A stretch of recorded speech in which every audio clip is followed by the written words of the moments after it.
Com relação à educação e a todos os pontos considerados estratégicos do Estado, primeiro é importante que a gente entenda que tudo depende muito da questão orçamentária. Portanto, o pessoal pretende, a partir de janeiro, estar invertendo as prioridades desse orçamento. Hoje nós gastamos muito mais com o pagamento da dívida pública. O governo se ocupa com uma alta destinação de recursos para o pagamento da dívida pública em detrimento das políticas sociais, bem como deixa de investir recursos que poderiam vir do governo federal com projetos estrategicamente capacitados e apresentados. Nós, pessoal, vamos inverter essa lógica, ninguém está falando de calote aqui, mas nós vamos repactuar essa dívida para que sobre mais dinheiro e melhorar esse orçamento para a questão de todas as áreas sociais. Na educação, a princípio, nós vamos adotar a escola de tempo integral, mas num modelo, num formato completamente diferente do que a gente tem visto por grande parte de gestores que já fizeram pequenas experiências a respeito disso. A escola não pode ser um depósito de gente, onde as mães possam deixar os filhos apenas porque não tem onde deixar, porque precisa trabalhar, onde os jovens vão apenas para ocupar o tempo sem nada, ocupar o tempo com a ociosidade. A nossa escola de tempo integral pretende aliar a estrutura do ensino formal, ensino médio, ensino básico, com o ensino técnico profissionalizante para garantir ao jovem a oportunidade de acesso ao mercado de trabalho e a ascensão ao nível universitário, também poder chegar ao estudo acadêmico. Dentro desse formato, é importante que ele tenha a capacidade de ousar. Não dá para ter uma escola que use o segundo tempo, o tempo integral, para atividades apenas como pura e simplesmente a capacitação. Nós temos que investir muito em tecnologia, temos que preparar o profissional que vai atender isso, temos que fazer, e para isso, vem de novo a questão do orçamento, ter caixa para poder, além de realizar concurso, valorizar o servidor da educação, construir um plano de cargo, carreira e salário que torne esse setor atraente para que o nosso professor se sinta à vontade para atuar na rede pública. Hoje nós temos aí um número muito grande de comissionados, de professores contratados, e muitos deles sem capacitação dentro da área que estão atuando. Nós vamos mudar isso, nós vamos valorizar o profissional, vamos ter um projeto para a educação, vamos desenvolver um projeto para a educação muito centrado nas tecnologias e nas vocações de cada município. A escola de tempo integral do Baixo Pantanal é diferente da escola de tempo integral do Alto Taquari. As realidades são diferentes. Os jovens têm anseios e modelos de desenvolvimento econômico diferentes nessas regiões. Portanto, a escola vai acompanhar a vocação dessa região para preparar esse jovem para o mercado de trabalho e para o futuro. E olha, a gente tem que ousar bastante, muito mesmo. Uma escola, para ela ser atraente, ela tem que trazer, por exemplo, aquilo que a gente acha que só existe no mundo, no primeiro mundo. Nós temos que ter dentro da escola noções de robótica, as aulas que têm condições para que o estudante tenha noções de mecatrônica, de robótica, de astronomia, de tudo aquilo que faz despertar a curiosidade do jovem. O jovem tem que estar curioso para que ele venha buscar o conhecimento. O conhecimento não pode ser enlatado. Então, para nós, do pessoal, a proposta pedagógica vai ser construída junto com a comunidade que inclui aí os professores, os pais, os alunos, a comunidade das regiões é que vão definir qual é a prioridade de cada região para a educação. Uma coisa muito clara, a escola é o ponto de partida para um Estado desenvolvido, e nós vamos tratar disso com muito carinho.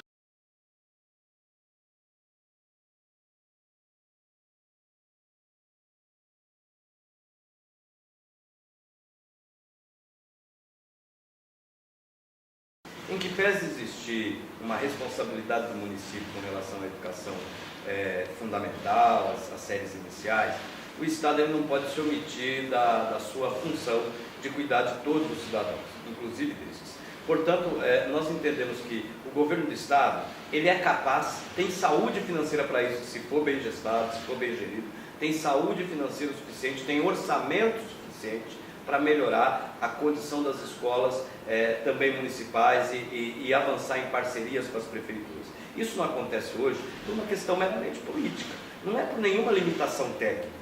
Ocorre por limitação política, muitas vezes calçada naquele que é meu aliado ou não é meu aliado, quando se trata de governo e ente municipal no âmbito político, no âmbito partidário. Nós vamos ter o Estado inteiro como um Estado de cidadãos aliados. Nós não vamos olhar para a denominação partidária do prefeito para saber se investe ou não investe, sabe? Nós vamos buscar fazer o investimento de forma justa, de acordo com o número de clientes, de estudantes que temos na rede, para aumentar o investimento em cada uma das regiões. Nós vamos, durante esses 4 anos, de forma bem pragmática, de colocar para vocês, nos nossos 4 anos de mandato, sendo bem pé no chão, não dá para instalar, por exemplo, as escolas de tempo integral nos 79 municípios do estado. Mas nós vamos, nos primeiros 4 anos, instalar nas 11 micro-regiões as escolas de tempo integral devidamente capacitadas com toda a estrutura, como quadras cobertas, laboratórios de informática, laboratórios de pesquisa, para que ela possa ser uma escola que realmente sirva para o futuro.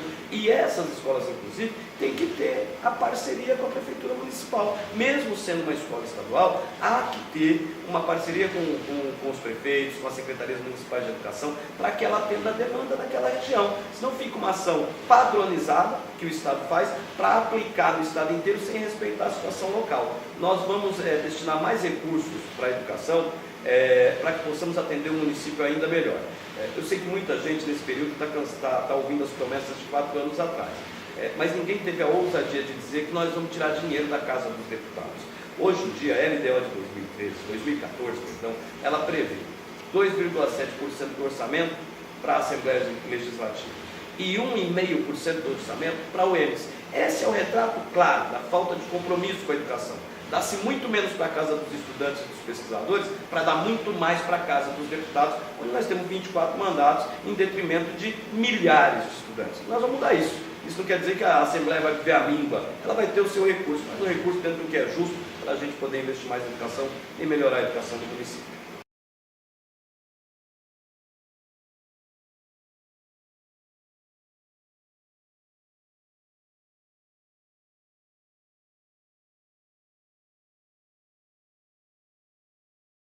Todos os problemas que você citou, o mais grave é a corrupção dentro da saúde. É claro que esse inchaço da máquina pública, e aí no nosso plano de governo, logo no primeiro ponto, que é a gestão, nós deixamos muito claro que nós vamos reduzir drasticamente, sensivelmente, o número de comissionados. Vamos começar a usar os nossos servidores concursados nos cargos de direção. Muitas vezes nós temos gente muito competente, sabe, Luiz? Trabalhando em cargos inferiores ao comissionado por uma questão de indicação política. Nós vamos mudar isso. Os nossos cargos concursados vão começar a desenvolver funções de direção para melhorar a eficiência da máquina. Agora, com relação à saúde, quando nós tratamos desse quesito, existem recursos de grande volume, tanto destinados pelo governo federal, como que nós deveríamos aplicar com os recursos do Estado e não fazemos, que são mal geridos, mal administrados. Tem, por exemplo, o relatório do CIMI de 2013, o Conselho Indigenário Nutricionista, que aponta que um convênio da ordem de 27 milhões, liberado pelo governo federal, 27 milhões, muito dinheiro. Desses 27 milhões, apenas 300 mil foram usados para a saúde indígena, que era para saneamento, prevenção à doença, instalação de unidades básicas de saúde já nas regiões das aldeias. Isso desincha o atendimento de Dourados, em tese diminuiria o atendimento em Campo Grande, na Santa Casa, e não foi investido. Esse dinheiro voltou por falta de projeto e voltou porque quando no caminho de ida e volta ele vai se separando para outros fins. Nós vamos cuidar com muita... Como é que resolve? É a pergunta que a Luísa faz. A maneira de resolver o problema da saúde é como se resolvem todos os problemas do Estado, com muita transparência nos gastos e nos contratos públicos. Durante o nosso governo, nós vamos ter auditoria permanente. Não é aquela auditoria no final da obra, que aponta apenas o que deu errado, no final do contrato, que aponta o que deu errado. É uma auditoria que se inicia junto com o contrato ou junto com a obra e termina junto com ele. É auditoria permanente para poder seguir passo a passo o que está sendo feito com o dinheiro. Na saúde, se nós tivermos a transparência e esse rigor na aplicação dos recursos, nós vamos conseguir melhorar muito a saúde do Mato Grosso do Sul. Nós entendemos que aqui também é possível, nas 11 micro-regiões, instalar unidades habitacionais, instalar onde ainda não existe, criar onde não existe, e aonde já existe, transformar as unidades de saúde em unidades que atendam a alta e média complexidade, para desafogar essa questão que superlota os hospitais de Dourados e Campo Grande, por exemplo. Nós não podemos deixar a região, por exemplo, como no Baixo Pantanal, Corumbá, sem um hospital com atendimento de alta complexidade, de média e alta complexidade, com leitos e UTIs neonatais. Nós não temos isso. Em alguns locais do estado, as mães, se querem fazer um parto, mas se tem um parto mais difícil para fazer, vão fazer, ou vem para Campo Grande ou vão para Goiás. É impossível a gente continuar vivendo com isso, sabendo que nós temos recursos para aplicar. Como resolver? Muito rigor na aplicação do recurso. muita transparência na aplicação de recursos e muita seriedade nessa aplicação de recursos. Não há como inventar a roda, não há o que inventar. O dinheiro existe, a forma de fazer também. O que não existe até hoje, o que não foi colocado nos últimos 20 anos como prioridade do Estado, foi tratar a saúde com seriedade. Algumas pessoas me dizem: Sidney, se tivesse recursos já teriam resolvido. Eu queria lembrar para você que está em casa, os recursos tanto existem, que como logo no enunciado da pergunta foi colocado, nós fomos, o Mato Grosso do Sul foi manchete nacional nos últimos anos, de forma escandalosa, com volumes altíssimos de dinheiro desviado da saúde, tanto na máfia do câncer, na máfia do jaleco, enfim, com coisas que, com dinheiro que podia muito ter salvado muitas vidas, serviu para enterrar a esperança do povo sul-mato-grossense. Nós vamos mudar esse quadro com certeza.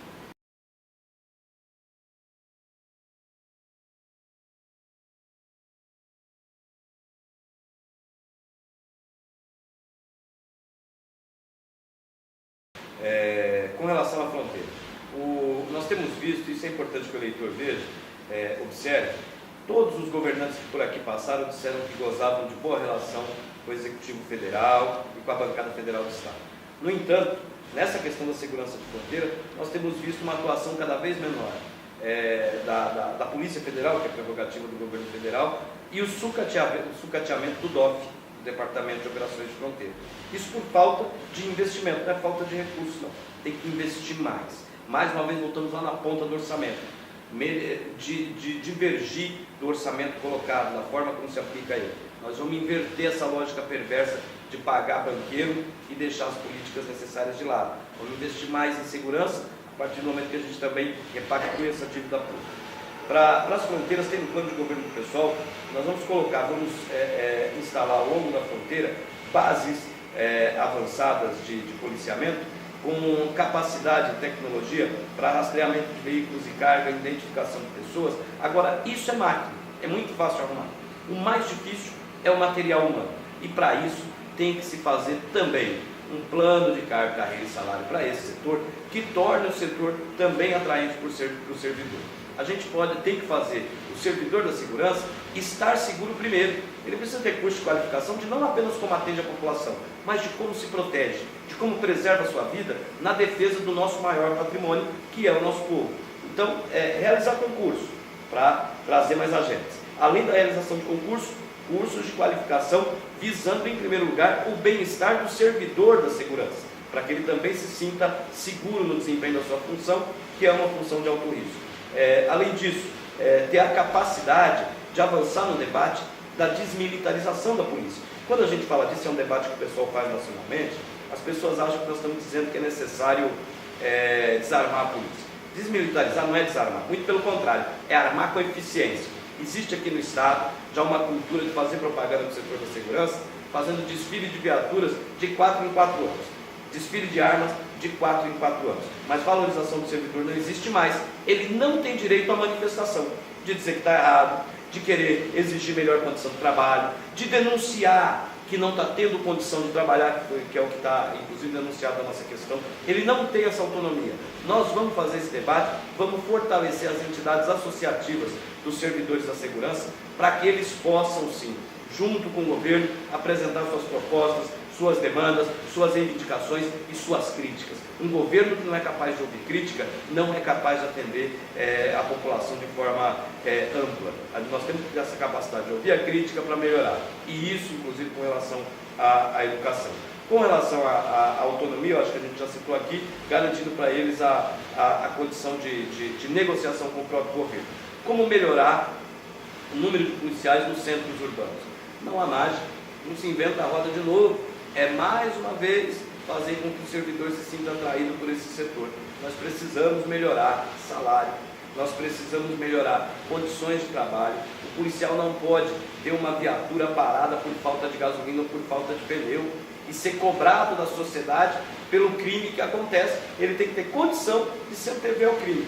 Nossa polícia será uma polícia cidadã, preparada para respeitar os direitos humanos, mas com muito rigor no combate ao crime.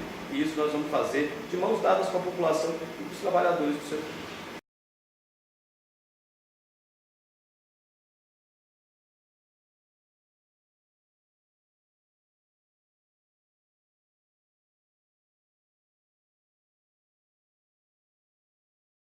para nós isso é muito tranquilo, é muito simples. Aliás, uma coisa completa a outra.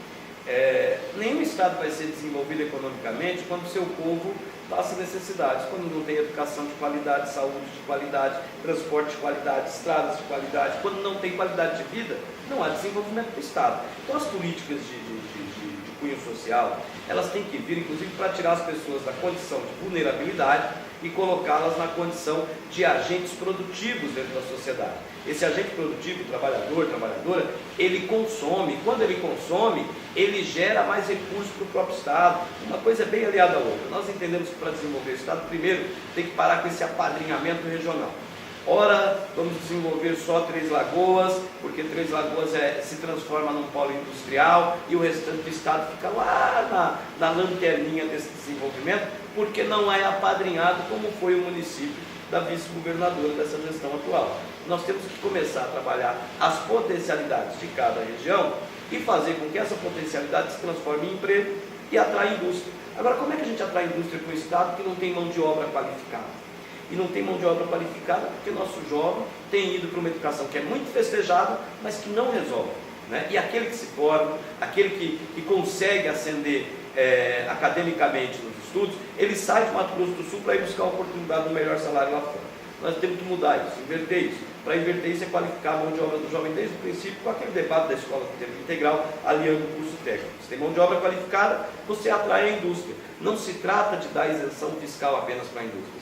Quantas indústrias nós já vimos que chegaram aqui, tiveram isenções fiscais generosas, ocuparam espaços físicos do Estado, dos municípios, não deram a contrapartida, construíram fábricas e não deram empregabilidade duradoura, geraram, na verdade, uma grande migração das pessoas que vinham do interior e de outros estados, como acontece hoje em Três Lagoas, e aí a fábrica fecha as portas e a miséria, a desigualdade social fica na cidade. Nós temos que garantir que as empresas que vêm também façam esse papel de cunho social, de empregabilidade duradoura e de condição de trabalho que dê garantias para que o trabalhador e a trabalhadora tenha qualidade de vida. E isso gera o desenvolvimento do Estado. É necessário aí fazer um debate da tributação estadual. O que é que traz o nosso desenvolvimento também? A alta carga tributária. Nós somos um dos estados que tem a mais alta carga tributária do país. Precisamos rever isso urgentemente. O comércio não cresce com a carga tributária que a gente tem. A indústria não chega com a carga tributária que a gente tem. É diminuir imposto e sem medo de diminuir imposto tem que quebrar o Estado.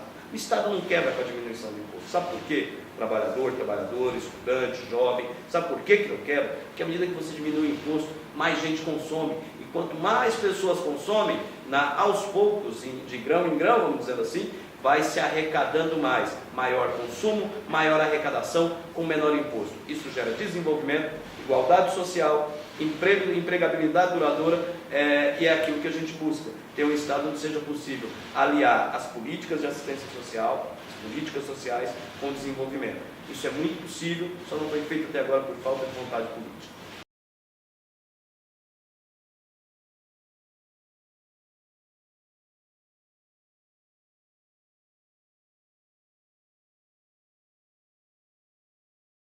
Olha, Luiz, no nosso programa de governo, nós temos uma pauta dedicada exclusivamente às comunidades indígenas. Mas como todo programa de governo, ele está lá para ser melhorado, e ser melhorado com a participação popular de cada um dos segmentos. Nós vamos ter um governo bastante popular feito pelas Assembleias do Povo, e aí em Mato Grosso do Sul, nós não podemos desconsiderar que vivemos no estado que tem a segunda maior reserva indígena do país, e é o primeiro em assassinato desses povos originários. Isso é um dado muito sério, alarmante e preocupante. Nós temos aqui a impunidade, a formação de milícias que matam indiscriminadamente, inclusive sobre a tutela, muitas vezes, da inobservância proposital do Estado. O Estado sabe que vai acontecer um conflito, que vai acontecer um enfrentamento, e não envia suas tropas, não é para tomar partido por um ou por outro lado, mas para evitar que exista o derramamento de sangue inocente, como tem acontecido. Aqui de Marçal a Osiel, nós já matamos milhares de indígenas em nome do agronegócio. Nós temos que pensar, e é muito importante fazer esse debate, de que o agronegócio traz muitas divisas econômicas para o Estado. São bilhões de reais por ano. Mas se eu perguntar para você que está em casa, o que você viu desses bilhões de reais do agronegócio? Em estradas, em educação, em saúde, em melhoria ou desenvolvimento do Estado nos últimos 20 anos. Você procura e não vê, porque não tem. Na verdade, esses bilhões veio para fortalecer os grandes capitais que já existem e a política do latifundiário e da monocultura, que está predominando em Mato Grosso do Sul. Existe uma agressão muito grande aos nativos, aos povos originais, com relação a essa questão do agronegócio. Quando a gente vê, por exemplo, a indústria sucroenergética, né? Estamos falando aí da plantação da cana, dos canaviais, das usinas de açúcar e álcool, elas estão sendo formadas, e é importante que a população saiba disso, muito próximas das populações nativas, das populações originais. E sabe por quê? Para que ele use essa mão de obra barata, sem qualidade de trabalho, sem qualidade de vida. É uma forma cruel de usar o trabalho humano, de explorar o trabalho humano, né? De dar um subemprego para essas pessoas, e só enriquece os de sempre. Nós vamos sim respeitar as comunidades originais, e nós temos autoridade para dizer isso, diferente de muita gente que andou por aí formando milícia e que agora diz que vai ajudar indígena. Nós temos autoridade pessoal, tem autoridade para se atribuir a essa demanda, porque a gente faz essa luta pelas nações e pelos direitos indígenas desde a nossa formação há 10 anos atrás. Então, nós vamos dar todo o respeito à comunidade indígena e entender que ela é muito importante, não para plantar, para atender o agronegócio ou até mesmo a agricultura familiar, que é extremamente importante, dado que a gente importa mais de 70% dos hortifruti de São Paulo e Paraná. Aumentar a nossa produção aqui é melhor para baixar o custo. Mas a nação original, os povos indígenas, não é essa pauta que eles têm que discutir. O que nós temos que discutir com eles é o direito à terra que tem e com eles a preservação do meio ambiente. Eu acho que nós entendemos que a grande parceria que pode ser feita, a grande parceria que deve ser feita com as nações indígenas é justamente a parceria no que diz respeito ao desenvolvimento ambiental do Estado, com respeito ao meio ambiente. Essas nações indígenas têm que ocupar os seus lugares, que já são terras reconhecidas como terras da titulação indígena, tem que ser devolvido o que é de direito para cada uma dessas nações, e eles têm sim que nos ajudar a reinventar a preservação do nosso ecossistema, do nosso meio ambiente, né? Ou seja, da nossa maior riqueza natural, que é o Pantanal, que é a nossa biodiversidade. O turismo pode ser uma outra indústria que venha a favorecer também as comunidades indígenas, visto que eles têm, até por uma questão de similaridade com a terra, eles têm muito mais conhecimento dos roteiros e rotas a serem exploradas para o turismo, do que muito branco, porque muita gente que se forma numa faculdade, mas não conhece o estado no chão. Então a gente pode avançar na indústria do turismo com as comunidades indígenas e avançar na questão da preservação do meio ambiente também com as comunidades indígenas, integrando assim a nossa sociedade de brancos e índios, de não índios e índios, dentro do desenvolvimento, cada um dando sua parcela de contribuição. Agora, mais importante de tudo, é acabar imediatamente com a chacina que vem sendo promovida contra esses povos.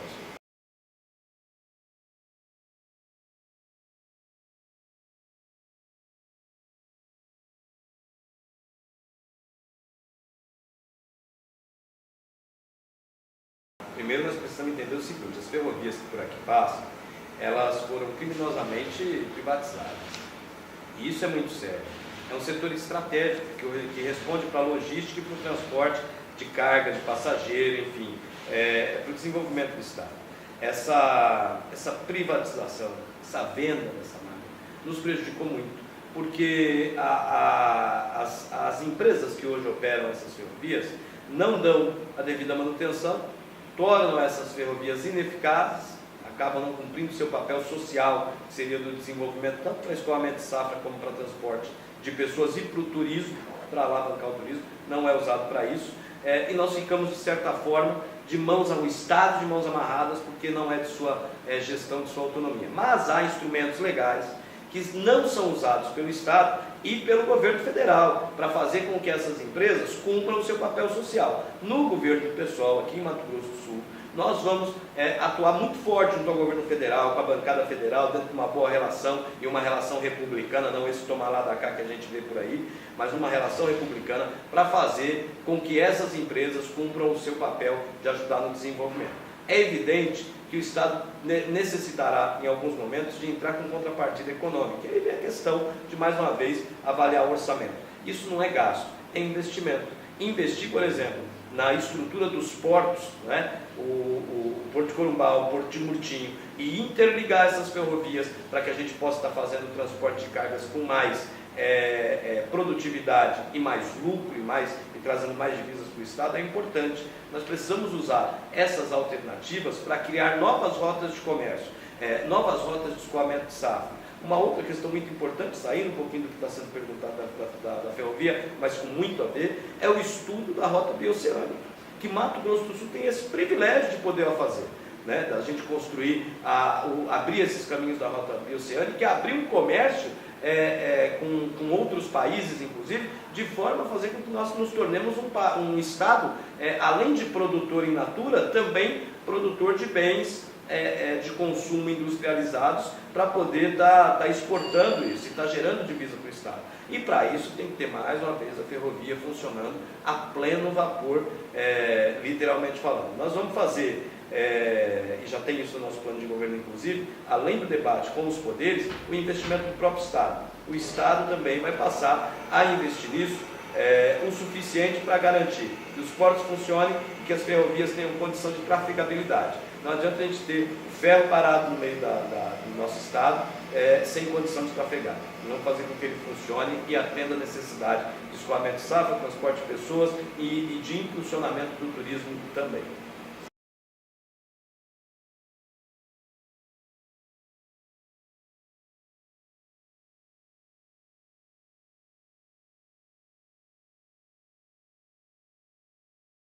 A cultura tem que servir também como inserção do cidadão ao Estado. É o que dá a nossa identidade, né? É o que confere identidade ao Estado, ao país, enfim, aos povos. Não pode ser entendida como uma bijuteria de governo, que o governo aplica o uso dessa bijuteria apenas quando quer comemorar algo. E tem uma dificuldade aí muito grande dos gestores, dos executivos que passaram pelo nosso Estado, de entender que ninguém é obrigado a ouvir, a ver, a comprar ou a praticar a mesma forma de cultura. Sobretudo quando falamos de cultura, isso é muito ligado, tem uma boa parcela dos jovens que atuam muito mais nisso, é a população mais jovem. É uma cultura diversa, nós temos de tudo, do hip hop ao vaneirão dentro do nosso Estado. Mas força-se dentro de Mato Grosso do Sul uma cultura padronizada, pré-estabelecida, para que exista apenas, até propositalmente, uma única forma de manifestação cultural. E se esquece da arte plástica, se esquece do cinema, se esquece e a gente precisa usar isso, escola de cinema em Mato Grosso do Sul, está no nosso plano de governo, é necessário ter iniciativas desse porte. Esquece da questão das artes plásticas, esquece-se da dança, nós temos talentos belíssimos na dança aqui. Enfim, nós entendemos que os grandes festivais, o Festival de Inverno de Bonito, o Festival de Corumbá, o Festival da América do Sul, esses grandes festivais, eles têm que existir para aproximar as nações, as culturas, para a gente trocar experiências. Mas nós temos que difundir isso para mais pontos do Estado, e não só em grandes eventos, em mega eventos. Nós temos que começar, inclusive, pela educação.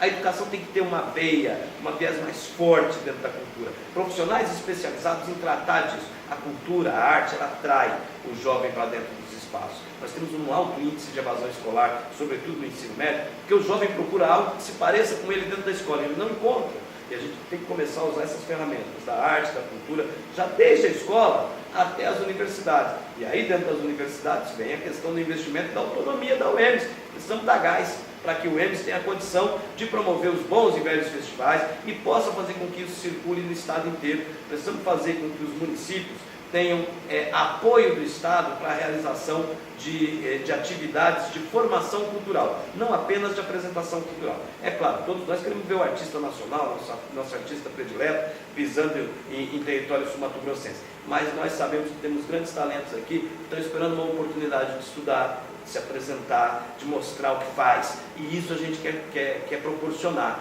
É necessário que o Estado proporcione isso, proporcione às pessoas condição de sonhar e de realizar o sonho, e através da cultura isso é essencial. Então nós, pessoal, vamos tratar a cultura com mais respeito. O FIC, os fundos de investimento para a cultura, eles são, de certa forma, engessados, porque para na questão da elaboração de um projeto técnico, que muitas vezes aquele grupo teatral não tem quem faça assessoria para ele. Então nós vamos garantir através do Estado a formação, vai vir com a ideia. A formação do projeto técnico o Estado vai fazer para todo mundo.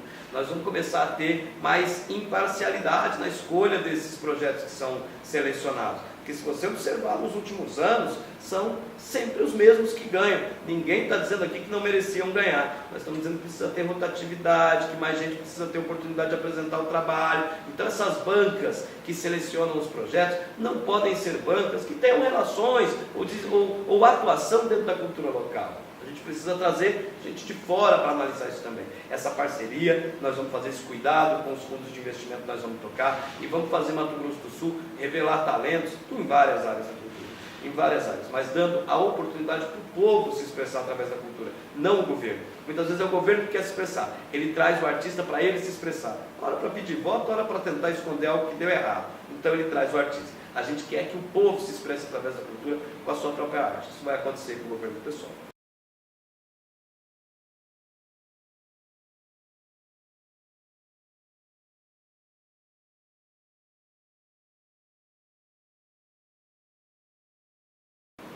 Bom, eu nasci em Guarulhos, estado de São Paulo, em outubro de 1969.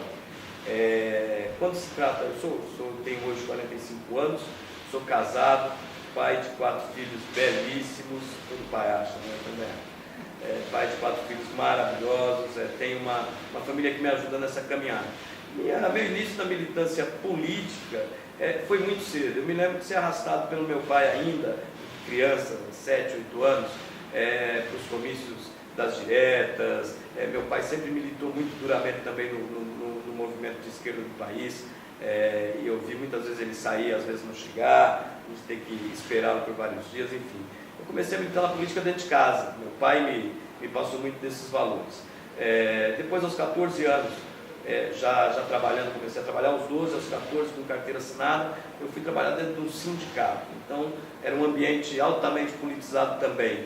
E aí, o movimento estudantil, eu vim para Mato Grosso do Sul muito cedo também, cheguei aqui jovem, ainda na adolescência, militei muito no movimento estudantil, aqui em Campo Grande, sobretudo, né? Tem uma história, uma marca forte dentro desse movimento, na luta pela conquista do passe, também entrada no cursinho popular, do fim da taxa do Enem, uma série de lutas que nós conquistamos. Passei pelo movimento estudantil universitário, tive a felicidade na minha gestão conseguir inaugurar, construir o laboratório de história do nosso curso. Então a nossa luta dentro dos movimentos sociais, dentro do movimento estudantil, dos movimentos sociais, no combate à corrupção, em defesa dos indígenas, é uma luta muito antiga, uma luta que é um lastro que foi nos trazendo até aqui. Milito partidariamente no PSOL porque entendo o PSOL como uma ferramenta necessária para fazer a transformação. Entendendo todos os outros partidos como partidos que já cumpriram o seu papel, até porque muitos deles, inclusive, estiveram lutando bravamente contra a ditadura e hoje impõem uma outra ditadura, a ditadura do consumo, a ditadura da política obrigatória e não da política participativa. Então, o PSOL é o partido que vem para apresentar uma alternativa. E encontro no PSOL essa ferramenta de poder fazer esse debate franco com você. Eu sou um professor.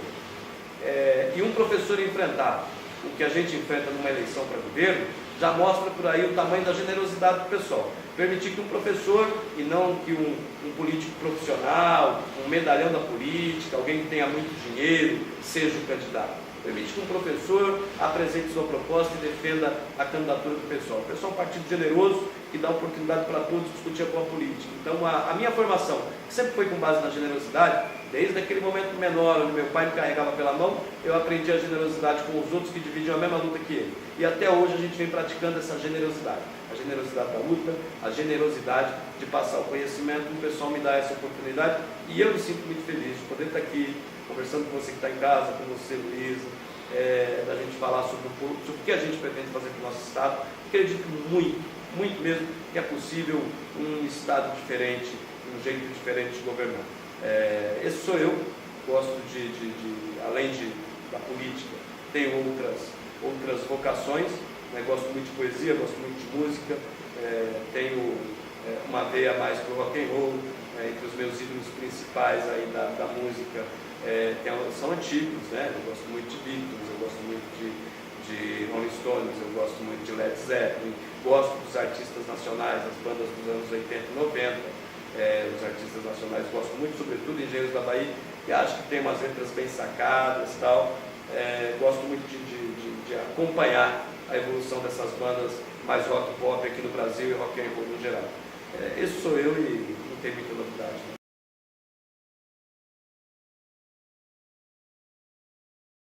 Olha, eu sou meio sedentário, até porque não tenho muito tempo, mas eu pratico esporte subindo e descendo escada na escola em que eu dou aula. Esse é o meu esporte. Eu tenho ídolos assim, eu costumo me apegar muito nas histórias pessoais de superação, né? E um ídolo que é ídolo de todo brasileiro, aí é senso comum, eu não posso deixar de citar ele. Ayrton Senna, eu acho que é o grande ícone do que a gente sente, nós da esquerda pensamos. É sempre possível ir mais longe e mais rápido. É o que a gente pensa, é o que ele representou. Ele ia mais longe, ele ia mais rápido e sempre com muita capacidade, com muita uma precisão cirúrgica em cada movimento que fazia, uma fatalidade que tenha levado, nos tirou de nós, mas é um grande ídolo dos esportes que eu tenho. Em primeiro lugar tem esse nosso grande corredor, o cara que correu atrás do sonho, é o que eu estou fazendo até hoje e que quero estimular todo mundo que está em casa a fazer também. Correr muito atrás do sonho que é possível alcançar. É isso aí.